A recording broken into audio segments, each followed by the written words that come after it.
বাংলাদেশ জাতীয়তাবাদী দল বিএনপি ৮ নং দত্তপাড়া ইউনিয়নের ৬ নং ওয়ার্ড কর্তৃক আয়োজিত আজকের এই মিছিলে উপস্থিত সম্মানিত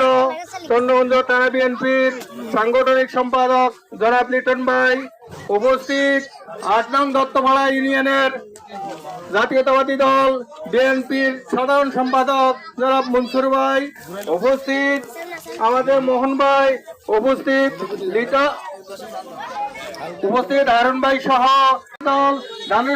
ধানের শীষ আগামী দিনের আমাদের প্রতীক হবে। নির্বাচন আসছে, এই নির্বাচনে ঐক্যবদ্ধ হয়ে ধানের শীষকে জয়যুক্ত করে তারেক জিয়ার হাতকে শক্তিশালী করব